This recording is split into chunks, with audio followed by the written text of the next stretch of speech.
Okay जी, देखो बेटा, तो हम हमारे पास ये क्वेश्चन है, इस क्वेश्चन को हमने सॉल्व करना है on the basis of the same concept, rate of reaction. तो हमारे पास है आर चेंजिंग टू पी। अब हमारे पास रेट का फॉर्मूला है change in concentration of reactant upon change in time. मैंने प्रोडक्ट नहीं लिखा क्योंकि प्रोडक्ट दिया ही नहीं, हमें रिएक्टेंट दे रहा है। अब हमें पता है final concentration minus initial concentration होता है, हमें पता है ना, डेल्टा कहीं पे भी लग जाए तो फाइनल माइनस इनिशियल कंसंट्रेशन, ठीक है। याद रखना कि कहीं पे भी डेल्टा लग जाए तो हमने +1 में पढ़ा हुआ है कि डेल्टा मतलब फाइनल माइनस इनिशियल। तो फाइनल कितना है, -0.02 इनिशियल होता है जितना शुरुआत में होता है, तो शुरुआत में था 0.01, सॉरी 0.03 अपॉन टाइम कितना आपके पास 25 मिनट्स, मिनट्स ही रहने दो। तो ये कह रहा है calculate average rate using time unit both in minute and second, तो बाद में सेकंड में चेंज कर लेंगे। तो जब आप इसको सॉल्व करोगे तो आपका आंसर -0.01 आएगा, तो माइनस माइनस कैंसिल, तो 0.01 डिवाइडेड बाय 25 मोल पर लीटर पर मिनट आ जाएगा। तो इसको मिनट को आप सेकंड में चेंज कर लीजिए, इसको आप डिवाइड कर लीजिए, आपका जो भी आंसर आए। तो यहाँ पे डिवाइड करके पॉइंट्स में जो भी आंसर आएगा, ये इसे हम बोलेंगे अपना मोल पर लीटर पर मिनट, ठीक है। अब आप इसको सेकंड में चेंज कर लो, कन्वर्ट कर लो, तो कन्वर्जन में क्या होएगा आपका, तो थोड़ा सा कन्वर्जन में आपको टाइम लगेगा। रेट इज इक्वल टू 0.01, मतलब इसको पूरा पॉइंटों में चेंज कर लेना। 25 मिनट है, मिनट को सेकंड में चेंज करने के लिए 60 से मल्टीप्लाई कर दोगे, तो 60 से मल्टीप्लाई कर दोगे तो आपका जो भी यहाँ पे आंसर आ जाएगा वो बन जाएगा मोल पर लीटर पर सेकंड। तो आंसर बहुत छोटा आएगा। कितना आ रहा है छोटा, बताओ। 0.01 डिवाइडेड बाय 25 इंटू 6, पॉइंट कितना 0.024 कितना आ रहा है, 0.0। 0.024 हर्षिता कितना आ रहा है बेटा, इसको डिवाइड करके 0 कितना आ रहा है, 00 कितना, 024 हाँ बोलो दोबारा बोलो, 0.0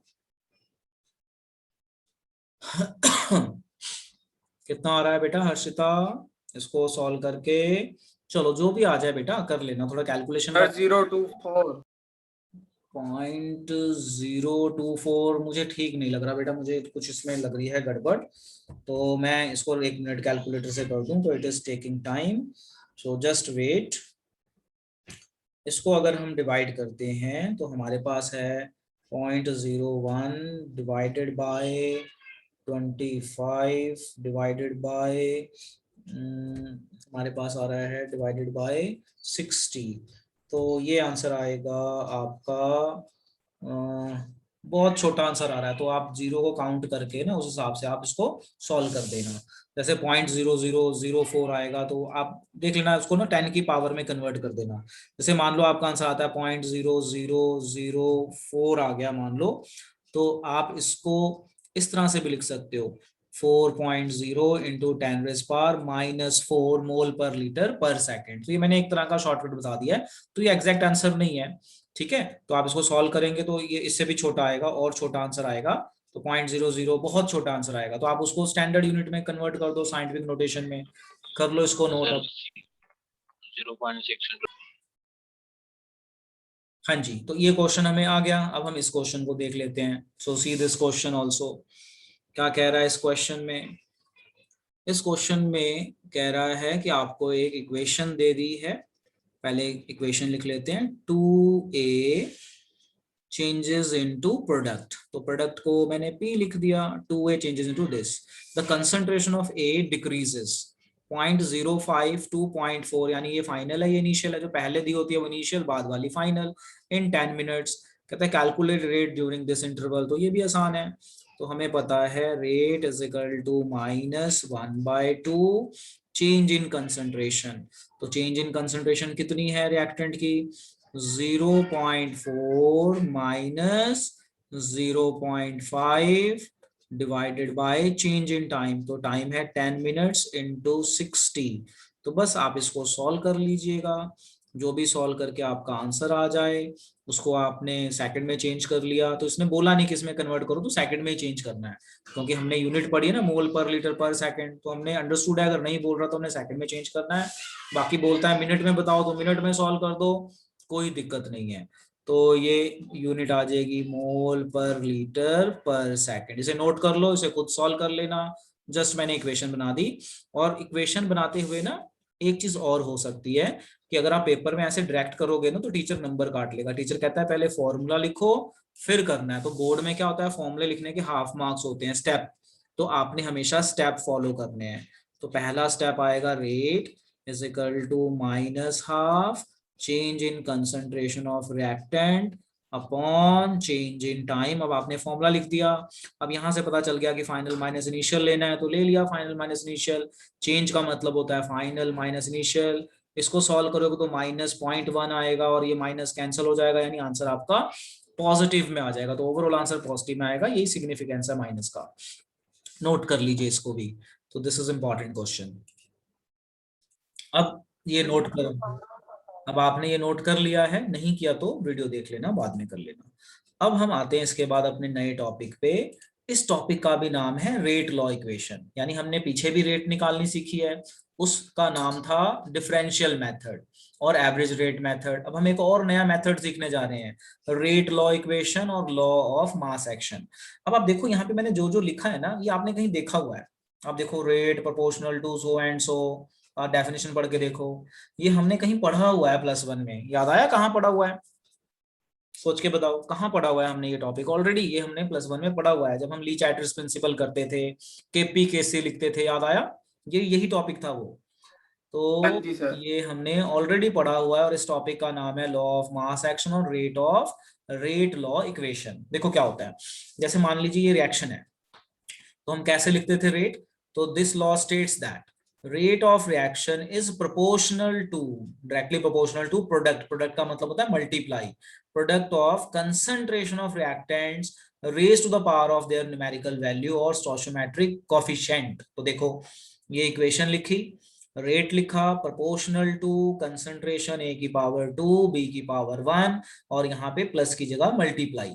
जो हमने पीछे रेट सीखा वहां पे हम इक्वेट कर रहे थे, ये जो हम नया रेट सीख रहे हैं यहाँ पे हम मल्टीप्लाई कर रहे हैं प्रोडक्ट। यानी ये लॉ ऑफ मास एक्शन कहता है कि जो रेट ऑफ रिएक्शन है वो सिर्फ रिएक्टेंट पे डिपेंड करती है, और इस इक्वेशन को हम कहते हैं रेट लॉ इक्वेशन।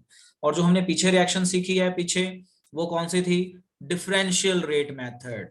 सो देखो, लिखो इसे अपनी कॉपी में, states that the rate of reaction is proportional to product of, मतलब मल्टीप्लाई और सिर्फ रिएक्टेंट के साथ डील करता है, concentration of reactants raise to the power of the stoichiometric coefficient. यानी एक ये नया तरीका है रेट निकालने का, पीछे एक तरीका था, एक ये तरीका है।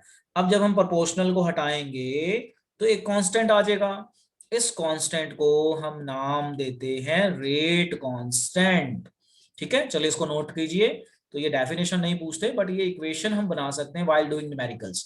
तो कई बार पेपर में क्वेश्चन आता है कि आपको एक रिएक्शन दे दी, इसकी डिफरेंशियल रेट लिखो, तो पीछे वाला फॉर्मूला लगा दो, या एवरेज रेट लिखो तो पीछे वाला फॉर्मूला लगा दो।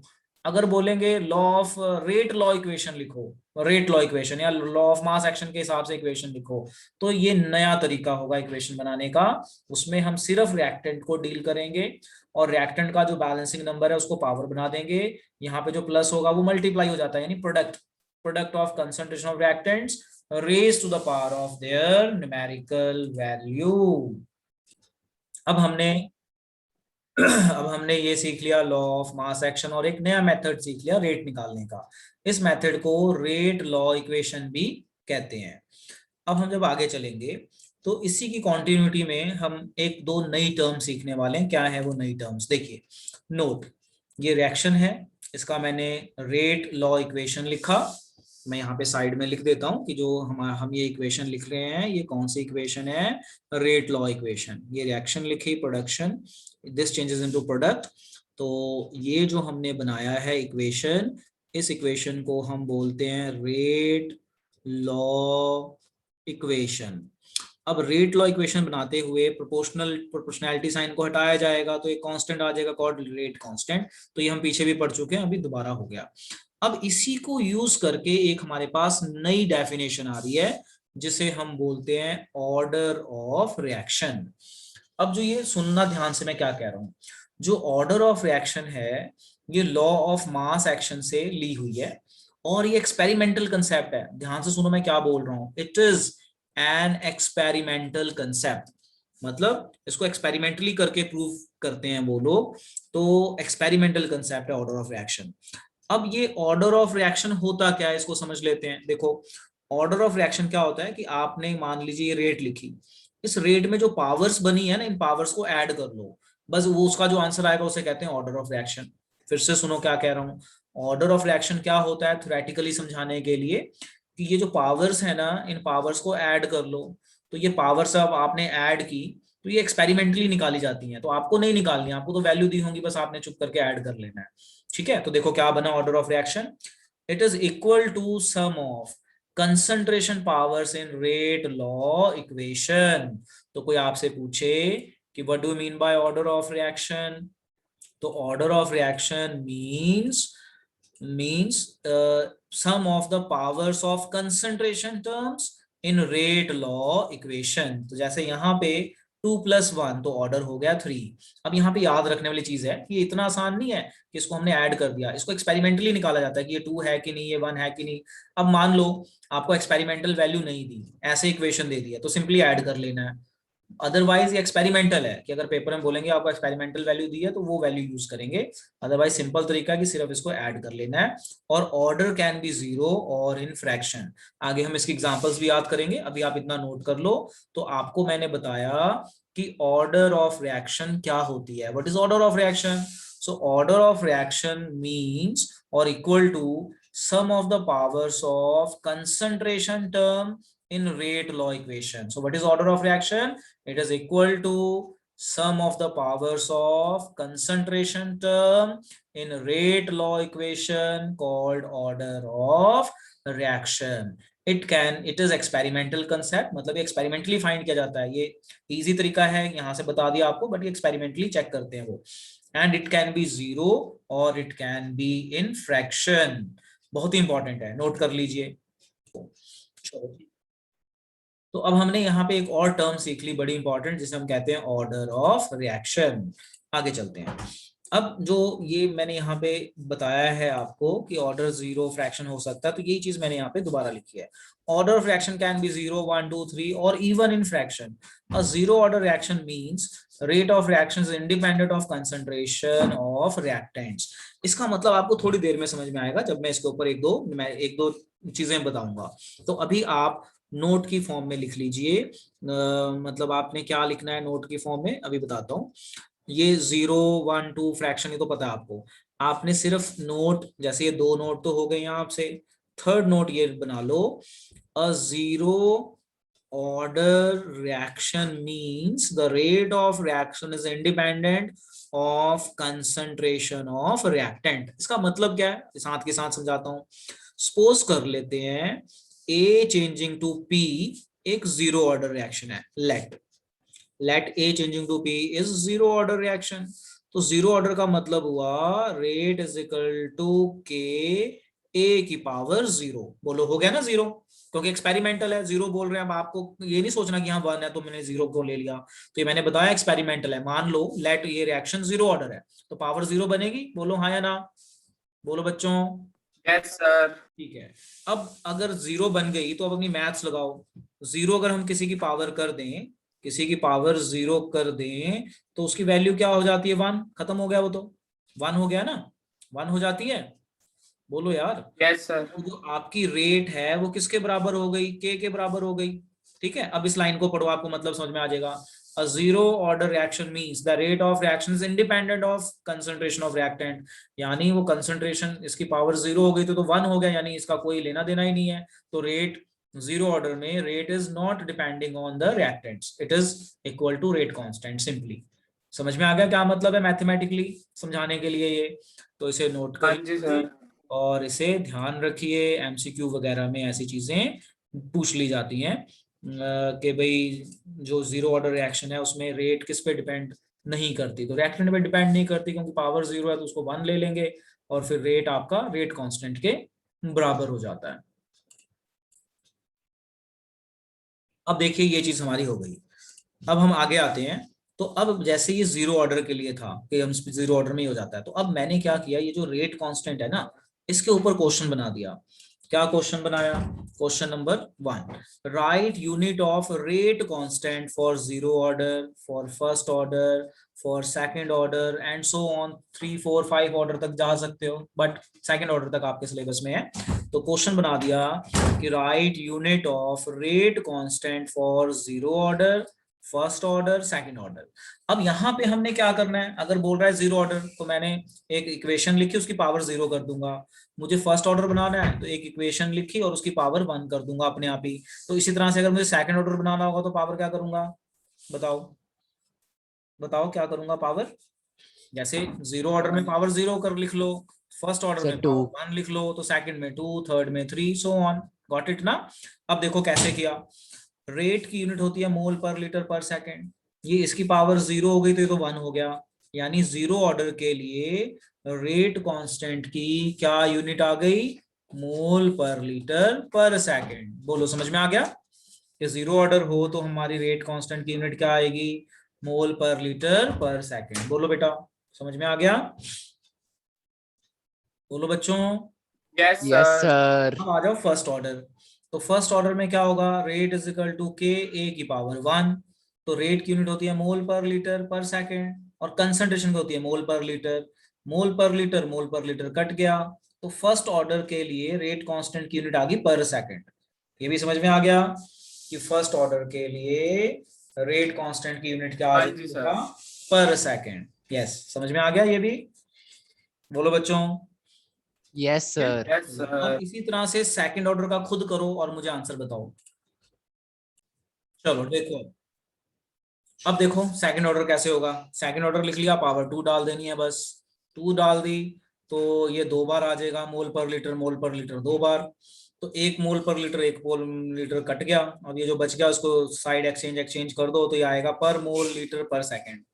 तो सेकंड ऑर्डर के लिए ये यूनिट आ जाएगी, आप मैच कर लो, आपका ऐसा ही आया कि नहीं आया चेक कर लो।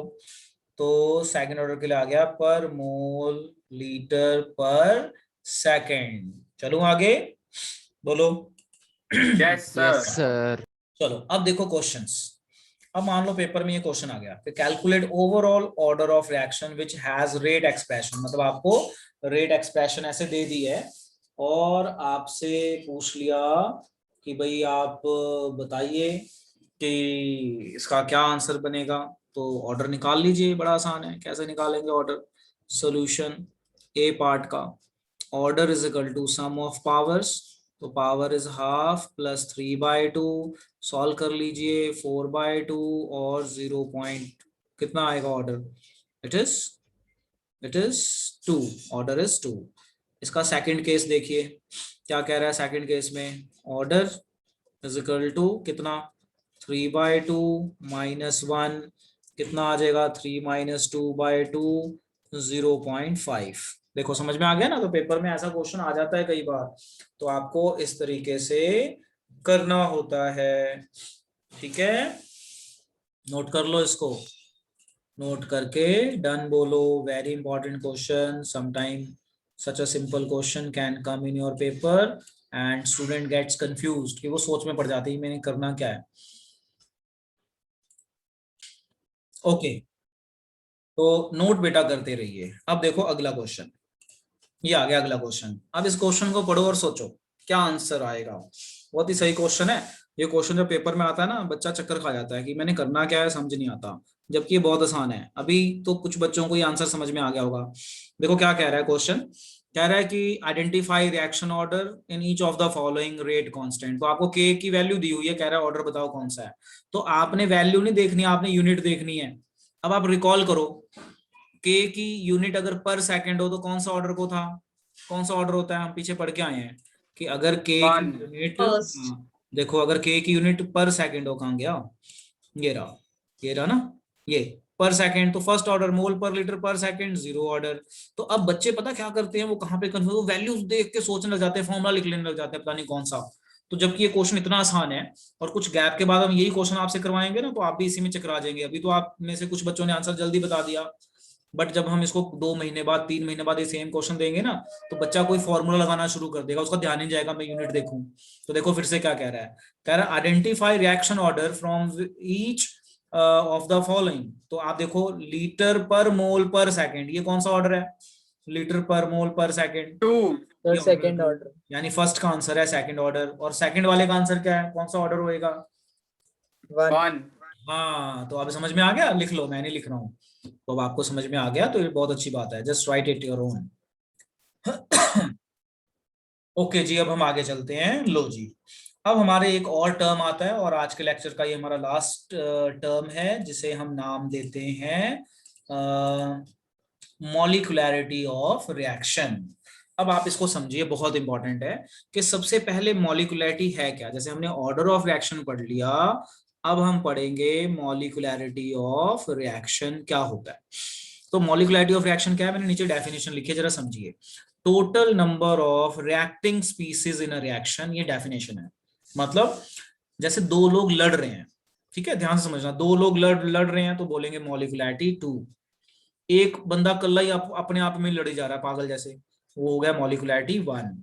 कहीं पे अब जैसे मैंने एग्जांपल दिया आपको जस्ट समझाने के लिए, तो अब आप ये देखो, ये वाली रिएक्शन यहाँ पे A चेंजिंग टू P, तो एक ही रिएक्टेंट है ना, तो अगर रिएक्टेंट एक हो तो इसे बोलेंगे मॉलिक्यूलैरिटी 1, यानी यूनिमॉलिक्यूलर।